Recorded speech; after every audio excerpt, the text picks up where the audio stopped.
नमस्कार, welcome to techie fan of India. आज हम गिट का वर्कफ्लो समझेंगे।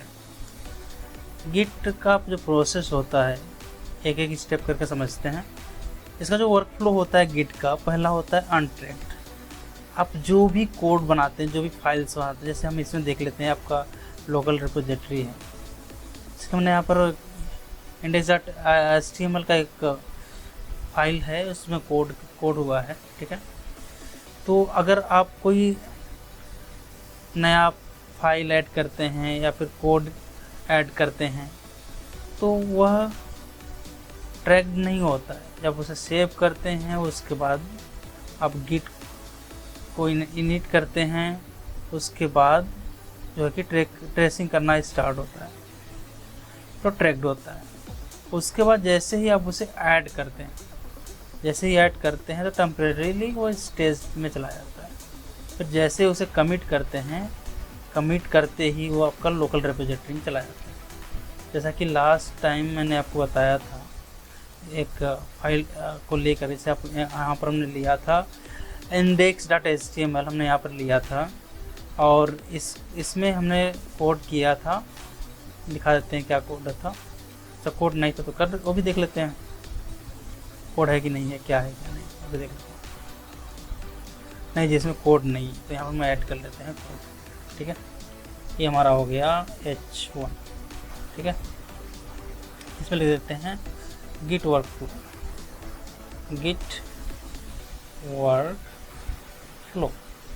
ओके, डन हो गया।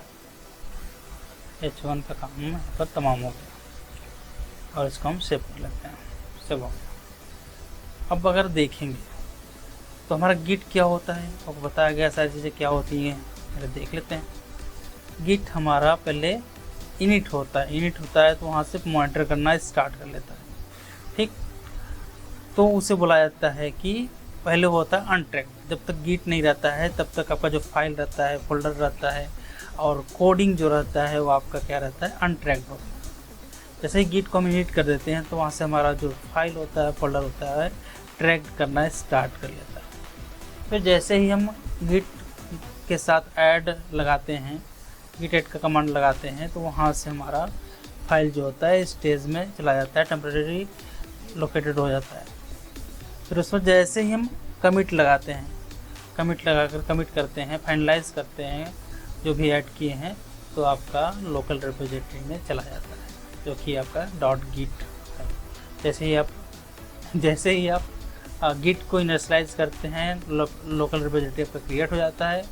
लेकिन लोकल रिपोजिटरी में भेजने के से पहले आपको क्या करना होता है, इनिट करना रहता है, जहाँ से आपका अनट्रैक्ड जो रहता है वो ट्रैक्ड होना स्टार्ट हो जाता है। उसका ट्रैक्ड का होता है, तो उसका स्टेज पे जाता है, फिर कमिट होता है। सेम कोड आपका है। और आगे देखते हैं हम इसके अलावा, हाँ, रिपोजिटरी जैसे कि हमने बताया था कि रिपोजिटरी होता है storage location for your code and history. Repository क्या होता है, एक स्टोरेज लोकेशन होता है जहाँ पर आपका कोड और उसका हिस्ट्री लोकेट करता है। और रिपोजिटरी दो प्रकार का हो सकता है, या तो लोकल हो सकता है, जैसे कि हमारा लोकल रिपोजिटरी यहाँ पर हम देख रहे हैं, आपका लोकल रिपोजिटरी हो गया। और दूसरा आपका ये आपका रिमोट गिटहब है ना, ये आपका हुआ रिमोट रिपोजिटरी। तो यहाँ पर हमारे पास दो रिपोजिटरी हैं। Track all changes to your project file, जो भी आपका प्रोजेक्ट फाइल है उसे टोटली ट्रैक किया जाता है। दूसरा होता है वर्किंग रिपोजिटरी। वर्किंग रिपोजिटरी की बात अगर किया जाए तो आएंगे हम लोकल रिपोजिटरी में। ये आपका लोकल रिपोजिटरी है। इसमें ओपन करने के बाद जैसे ही आप कोड को रन करते हैं, रन नहीं करते हैं, जैसे ही आप ऑडिट करने के लिए जाते हैं, फिर लिखने के लिए जाते हैं कोड को, तो ये आपका हुआ वर्किंग रिपोजिटरी। ये आपका जो कोड जहाँ पर आप राइट करते हैं, अपडेट करते हैं, वो आपका होता है वर्किंग रिपोजिटरी। क्लियर। उसके बाद है चेंज मेड हियर। हाँ, या हम जहाँ पर कोड राइट करते हैं वहीं पर हम कोड को चेंज करते हैं, सेव करते हैं, ऐड करते हैं नई फाइल्स को, नई फोल्डर्स को, हम वहीं पे करते हैं।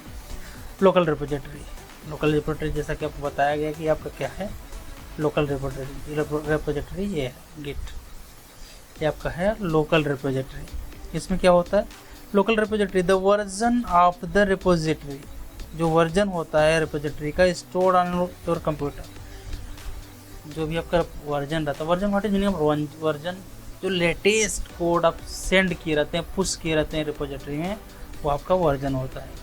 उससे पहले तो मल्टीपल टाइम जो जितने नंबर ऑफ चेंजेस होते हैं, that is each and every number of changes that is push to the local repository, that is known as the version. Okay, हर वर्जन आपका होता है, जितने बार आप कोड को पुश करते हैं वो आपका वर्जन होता है, तो क्या वो अपडेट करते हैं कोड को, ठीक। तो लोकल रिपोजिटरी हो गया। You can use it make commit and view the version history, और आप वर्जन हिस्ट्री को भी देख भी सकते हैं। दूसरा होता है आपका रिमोट रिपोजिटरी। चलते हैं रिमोट रिपोजिटरी पर। रिमोट रिपोजिटरी में हम आ गए हैं, चलिए इसमें भी देख लेते हैं। हाँ,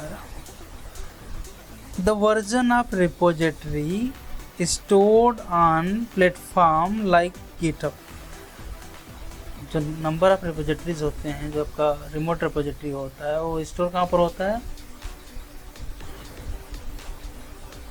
लोकल तो आपका किस सिस्टम में होता है, और रिमोट रिपोजिटरी जो होता है यह हमेशा आपका क्लाउड पे होता है। Use to share your work with others, जहाँ पर आपका अपना काम आप दूसरे को शेयर करते हैं। और कोलैबोरेट ऑन प्रोजेक्ट, या फिर कोई प्रोजेक्ट है तो उसमें आप कोलैबोरेट कर सकते हैं, उस पर जाकर के कोड में चेंज कर सकते हैं। ओके, तो इतना तक क्लियर आया, समझ में आया कि नहीं? आगे बताते हैं आपको, जो कि गिट वर्कफ्लो है उसका रियलिटी बताते हैं। तो चलिए फिर से चलते हैं, या तो आपका एक just real kind of example हो गया। चलते हैं फिर से हम लोकल रिपोजिटरी में, तो आते हैं हम डेस्कटॉप पे, चलते हैं लोकल रिपोजिटरी में। आपका लोकल रिपोजिटरी है, ठीक है। जैसे ही आपने कोड ऐड लगाया, ऐड कोड लगाया, जैसे कि मान लीजिए वर्किंग रिपोजिटरी था, आपने इनिशियलाइज कर लिया, दैट इज़ ओके। उसके बाद जैसे ही आपने ऐड का कोड लगाया, गिट ऐड लगाया, इतना कोड लगाते ही आपका कोड जो था वो स्टेजिंग एरिया में चला गया। टेम्परेरी एरिया होता है, दैट इज स्टेजिंग एरिया। उसके बाद आपने गिट कमिट किया, गिट कमिट यहाँ पे किया गया है ना। गिट कमिट करते ही आपका कोड जो है वो लोकल रिपोजिटरी में चला जाता है, क्योंकि आपका लोकल रिपोजिटरी ये है जो कि गिट इनिट करते ही क्रिएट हो जाता है। क्लियर है यहाँ तक? आगे देखिए, गिट पुश, उसके बाद आप क्या करते हैं, ब्रांच को चेक करते हैं। फिर जैसे कि आपको पता है लोकल ब्रांच यहाँ पर मास्टर है और रिमोट का आपका मेन है, तो आपको उसे चेंज करना था, आपने उसे चेंज किया और उसमें स्विच किया।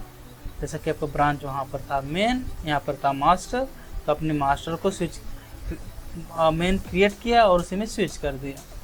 उसके बाद आपने आपका जो लोकल है उसे रिमोट से ऐड किया ओरिजिन को। किसके ओरिजिन को रिमोट किया?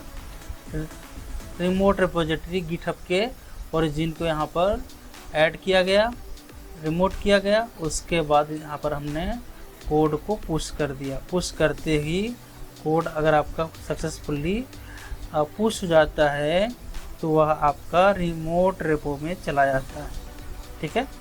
अब यहाँ तक तो हो गया है, जैसा कि हमने चेंज किया है। चलिए इसको भी समझ लेते हैं, इसको भी मॉनिटर कर लेते हैं। जो हमने चेंज किया है यहाँ पर हम देखेंगे गिट स्टेटस का कमांड करके हम देखते हैं। तो चेंजेस अगर जो भी हुए चेंजेस होंगे, it will show the changes, बता रहा है कि चेंज हुआ है, ठीक है। तो फिर आपको वही करना है, गिट कमिट की ऐड कर लेते हैं। Let's add dot. अगर आपका नंबर एक ही नंबर का मतलब एक ही फाइल है तो आप फाइल का नाम लिख सकते हैं। अगर file number of multiple kind हो तो आप सबका नाम नहीं लिख सकते हैं, उस समय आप डॉट लिख करके ही अपना काम कर सकते हैं। ठीक, उसको सब कमिट करेंगे। क्या करेंगे?